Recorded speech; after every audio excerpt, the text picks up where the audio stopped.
How you doing, everyone? This is Scranton, and I want to discuss something that's a very tumultuous and difficult topic to talk about. It's pensions. It's not the most glamorous. It's not the most exciting. It's not the most intriguing thing to talk about. But I want to talk about pensions, and I don't want to talk about Scranton's pension in particular yet. I will, but at this podcast, I'm going to talk about pensions. I'm going to tell you a story, in fact. So sit down, get some coffee or a nice drink, and listen up. All right, so pensions. Okay. This is how this all began. There are two kinds of pensions that we tend to see. They're called defined benefit pensions and defined contribution pensions. Now, defined benefit pensions are such that when you're guaranteed an allotment or a sum of money after you retire until you die. So let's say, for instance, if I created a definite benefit pension and I promised you $50,000, once you retire, you're going to receive $50,000 until you die. Now, this gives retirees, the assurance that their pensions will exist and be there for them as they go into their elder years. That is one of the benefits of a defined benefit plan. There's an amount of certainty and trust with those type of pensions. Now, the defined contribution pensions is when the government or corporation will put a certain amount of money into an account for the employee every year they work. So instead of getting $50,000 at the end every year, like in the defined benefit, you get $10,000 in your account every year. It's immediately expensed. What this does is keep governments and corporations fiscally responsible because the costs are on the books. They have to account for it. The problem with defined benefit pensions is that there's wiggle room. I promised you when you retire. So therefore, I have to make decisions now in order to plan for that inevitable eventual date when you will retire. Now, of course, I make some projections and actuarial adjustments to ensure that this will happen and transpire. But of course, there's a lot of wiggle room with that. It's based on how good my assessments are, how good my projections are, how good my estimates are.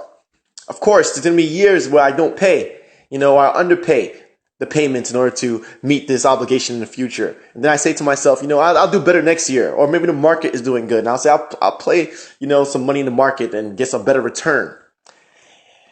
What happened is that we faced two major crises in the past 15 years.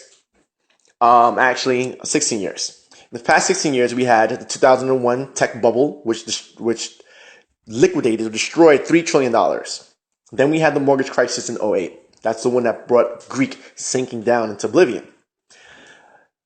Currently, as we stand in America, we have $3 trillion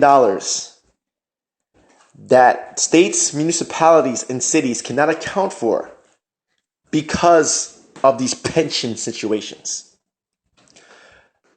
To understand what this means in clear terms, we as a people in America are missing $3 trillion and don't know where we're going to get it. Now, who do we owe this money to? All right, that's the most important part. A lot of people think that, China invests a lot in American bonds, therefore we must probably owe a lot of money to China. No, the big difference between state governments and municipalities and the federal government is that the federal government can print money anytime it wants. So it has a basically endless line of credit. It can float a bond, get some money from the open market as a world reserve currency. It's basically risk-free to investors, and there's always people willing to invest, at least for now, and that's a good thing. But for states and municipalities, they do not enjoy this benefit. States, municipalities, and cities, their budget have to balance. It's part of their charters, it's part of their constitution. What many states intend to do or try to do, what many municipalities try to do, is borrow in order to make up for the shortfall. But let me explain to you something about that situation.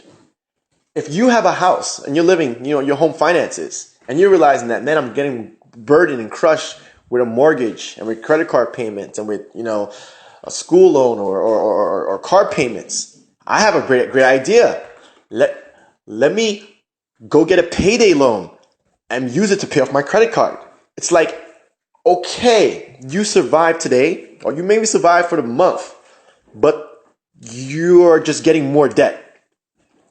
This is what these states, municipalities, and cities are doing. Scranton is no different. When you look at these budgets, know that any road to recovery is illusory.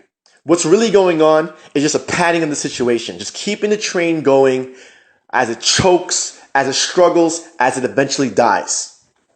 There is nothing in these budgets that clearly define that these long-term liabilities will ever be paid off. And this is not an issue where it's the unions versus the people. This is a bipartisan issue because the unions will lose their pensions. Currently, the trajectory for many states and many municipalities is oblivion. To be clear, many of them are not as bad as Scranton. Scranton will be the first to go. Why is that? As I told you, defined benefits, you promise a certain payment in the future. When you make these payments, you estimate how much you have to put into an account in order to be able to meet that obligation. That obligation is on your books. You are on the line for that money. When you give glamorous contracts and glamorous benefits and say, hey man, we're doing really good right now. The market is doing good. The past 100 years, it returned 8% compounded. So hey, I think it's going to do the same thing. Of course, that does not allow for the realities of market fluctuations, but hey, you think you can do it. So you say, hey, I'm going to give you a wonderful benefit package, a wonderful pension package. Even if the market tanks, don't worry, I got you. How? I don't know, but I think I do. Market tanks. You're still in line for that money. You still made these promises and these contracts. These contracts come due. You don't have the money. So you say, hey, I know what I'm going to do. I'm going to borrow some money. I'm going to float a bond. I'm going to get some creditors and say, hey, creditors, let me get some money. Because I need to pay off these people who I promised that I'm going to pay off their pensions. And you do that. You do that the first time. Of course, when you do that to make these payments, the liabilities that you're in the line for the future retirees are still done on the books that you have to pay for. Creditors know that. So the creditors are going to look at your situation and they're going to say, I'm not sure I want to be on the line for the amount to give you because I don't think that you're going to be able to pay it back. So I'm going to do what most creditors do. I'm going to charge you a high interest rate. So every time you go out to the market to borrow, you're borrowing at a high interest rate, which does what? Creates more debt, more liability. Put that next to the liability that you already have. Now your bond rating drops. Your bond rating drops to the point where it's not even rating junk status anymore. You can't even go to the open market to get a loan. So what do? You try to sell off properties. You try to raise taxes. You squeeze off the city. You choke it to death. People move away, and then the city moves to annihilation. If this is not the narrative, and this is not the truth, I defy someone to tell me something different. Please, by all means. So this is a story of this pension crisis that is nationwide. Now, if I could outline in the most simplest terms what's going on, it's like you have a house in your personal finances and you're basically maxing out your credit cards to pay off your mortgage. At the time, yes, you make the payment, but that's still not going to stop you from going bankrupt. Thank you.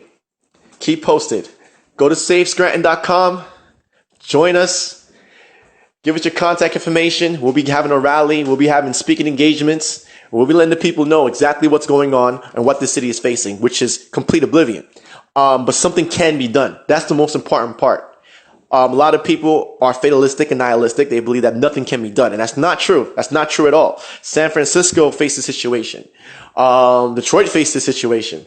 New Jersey faced a situation. Scranton is not the first municipality to face a situation. Tough decisions have to be made. We have to confront this as adults and face it collectively as the American people. And we will do so. Thank you.